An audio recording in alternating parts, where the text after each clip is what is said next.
So here's the problem with top 10s, and with seemingly everyone's top 10 but mine. Everyone else's include 14 people. That's not a thing. Top 10s must include 10. Now, Steph did just become a part of this now 10-man class that I've been talking about. Win a league MVP, go to 6 finals.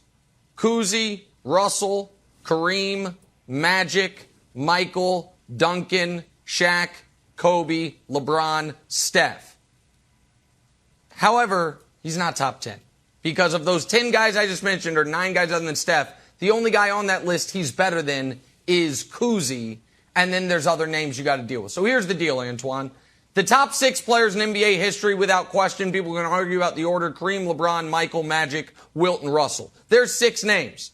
To me, then there's a next group: Kobe, Bird, and Duncan.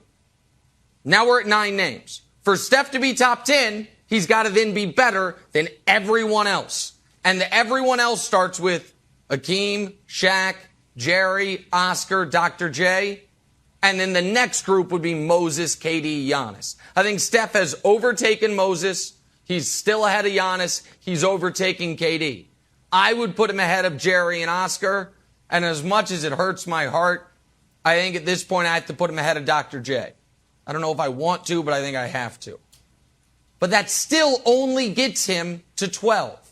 So no, I think top 10, unless folks are going to sit here and say he's better than Shaq and Akeem, or unless people want to argue he's better than Kobe and Bird, you got to find names to take out. So no, Antoine, I think he's just barely on the outside looking in of the top 10.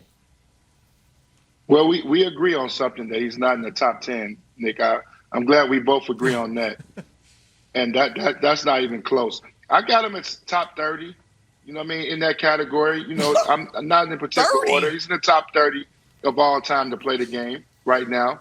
So he's definitely in that conversation with a chance to move up that list 30 at any time. You know, as he continues to win and continues with his legacy, he'll have an opportunity to move up that list. But top 10, no, that top 10 is solid. You know, Jordan, LeBron, Chamberlain, Bryant, O'Neal, Duncan, Kareem, Magic, Bird, Bill Russell. I mean, that's 10 names right there. And we haven't even started talking about Akeem Olajuwon, one of those guys. So, Nick, you make some valid points. We understand. But I think being in the top 30 is where Steph is at right now and can easily move up that list. He'll probably finish – he might finish in the top 15. I can see him finishing in the top 15 before his career is done. All right, he's in the top 15, Twan. I feel like a commercial from the old network, all right? And he's closing in on 10.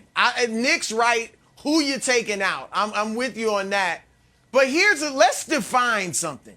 When we're talking about best players, because they all play different positions and they all have different roles, I want to say we're not talking about a checklist of skills. Okay, we're not talking about who has the greatest bag, because Shaq's skills are going to be different from a guard's skills. We're not talking about who would win a game of one-on-one. All right, I talked with Tracy McGrady within the last week. He said LeBron's the best player of this generation. There's a lot of guys that he thinks would beat him in one-on-one. So we're not talking about that. I think the only way to fairly compare guys of different sizes, different positions, different skill sets is impact on the game. And I don't mean, even though this would help Steph, I don't mean you change the game. He's one of the handful of guys that can literally say he changed the game. Period. Wilton Russell, Dr. J, I'm struggling now to find other guys. Magic, Michael Bird, whatever. Right? He's in that group. And so that's huge. But I'm talking about impact, Twan, on winning. Impact on winning. And that is what Steph does. I know he's not a great defender, and that's one thing that hurts him, because almost all of the top 10 outside of Magic and Bird, who were tall, 6'9", and they, that helped them defensively, were great defenders. Steph's not. So it's going to be hard to get in there. And impact, I'm telling you, y'all sleeping because he's climbing. And if we judge it fairly, we're going to have to start looking at maybe putting him in It's like Tom Brady, Wilds, quickly. Brady's not going to win a checklist of skills with Aaron Rodgers and Peyton Manning and guys like that. But impact on winning, accomplishments, he got it all, and that's why he's the GOAT. So I just think you're going to have to start considering that with Steph. Not GOAT, but inching toward top 10.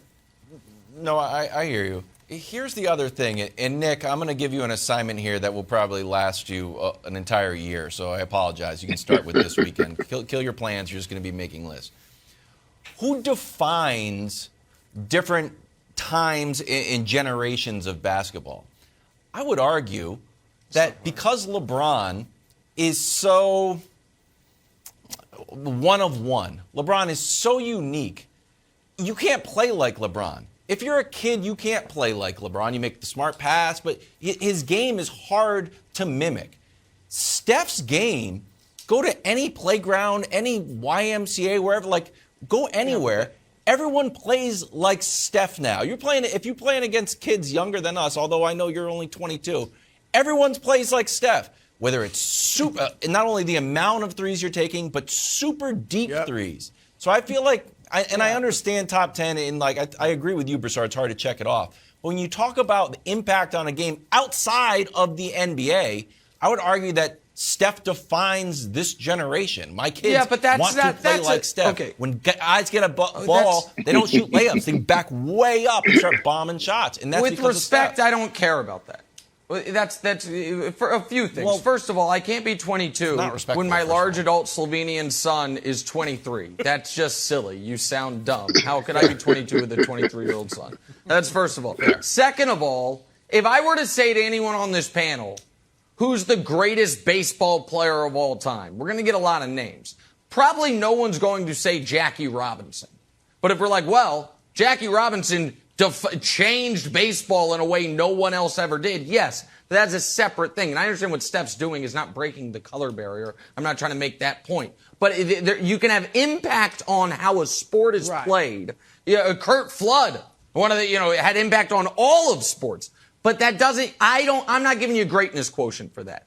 And again, I know I'm very beholden to these lists. Like, Akeem Olajuwon is a guy people are going to hear, Steph's better than Akeem. Akeem was the single greatest defensive player maybe ever, certainly since Russell. You're not kicking him out. And then you have to deal with Shaq. And then you have to deal with Kobe. You got to kick out multiple guys. And so I don't think he's top 10. But Antoine, I don't think you think he's better than Iverson, which I think is insane. Like, if you don't think he's top 30 yet or barely top 30, I think you're underrating what he's done. No, I mean, when you guys talk about impact on the game and changing the game, I got to give Steph his credit for that. He does have the kids out here shooting threes and with range, and the game has definitely changed because of Steph. When you want to talk about that impact of the game, but I'm not ready to move him into that top 25 yet. So I'm not ready to do that. Thanks for watching. Subscribe here to get the latest from the show. Also, be sure to check out more of the best clips from First Things First, or go watch a few segments from our other shows on FS1.